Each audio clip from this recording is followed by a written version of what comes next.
तो guys, tailoring का जो सामान मैं लेके आई थी, बुकरम, रील, गिट्टी और लटकन, ये सारे आइटम मेरे बिकने लगे हैं धीरे धीरे। और कॉस्मेटिक तो डेली बिकता ही रहता है। और मेरे पास बैंगल्स भी हैं। तो मेरा जो टारगेट होता है महीने का, मैं अपने रजिस्टर में नोट डाउन कर लेती हूँ 1 तारीख से और लास्ट तक।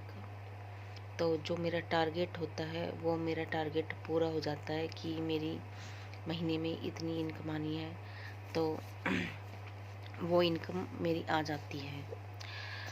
और मेरी सिस्टर ने बताया था कि 1 साल जब हो जाएगा तब गांव के लोगों को, ज़्यादा लोगों को पता चल जाएगा और तब ज़्यादा बिक्री होगी।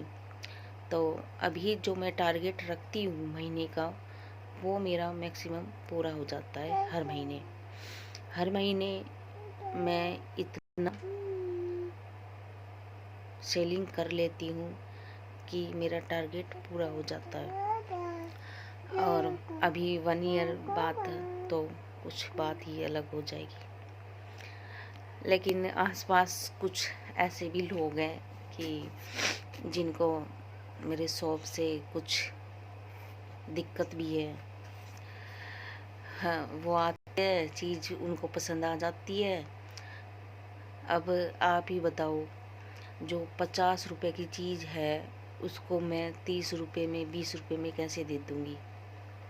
नहीं दे सकती हूँ, क्योंकि जो चीज़ मार्केट में 50 रुपए की चल रही है, जैसे हमारे गांव में गुआरनी वगैरह आती है या आसपास जो शॉप्स है उसमें 50 रुपए की बिक रही है, तो उस चीज़ को मैं 20 रुपए 30 रुपए में कैसे दे दूँगी? मैं तो नहीं दूँगी, क्योंकि जो रेट है वो तो रेट है और वो सबको भी पता होता है, सब लेडीज़ को पता होता है। अब एक लेडीज़ आई थी, एक चुटकी 20 रुपीज़ की आती है और कह रही है कि 10 रुपये ही दूँगी। तो मैंने तो साफ सीधा कह दिया कि मैं रख दो वापस, ज़रूरी थोड़ी है कि आपको ही सेल करनी है। अरे 10-20 रुपये में भी क्या कम करना। हाँ, 150 रुपये की चीज़ ले, 500 रुपये की चीज़ ले, तब तो 5-10 रुपये कम कर दे। अब जब सारा ही 20 रुपये की चीज़ ले रही है तो उसमें 10 रुपये क्या कम करना।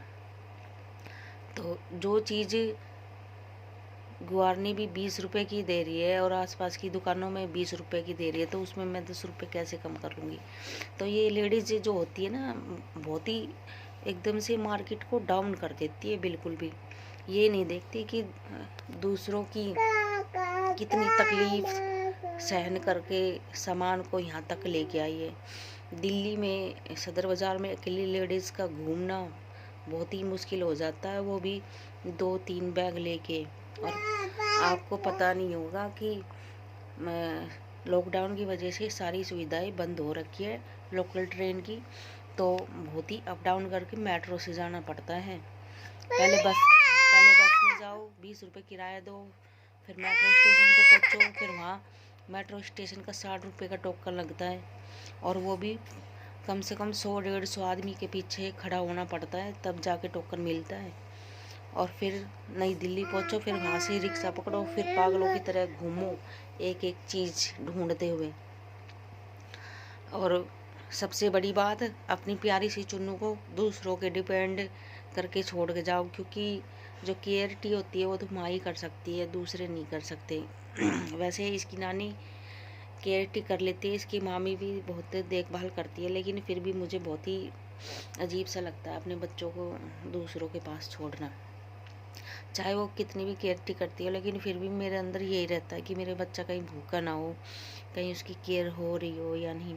तो इतना सब कुछ बर्दाश्त करने के बाद ही यहाँ तक मैं सामान लेके आ पाती हूँ। और रिटर्न में आते आते तो इतना बोझ हो जाता है कि कंधों पे वो सामान मिनट मिनट में बीच बीच में रखना पड़ता है। और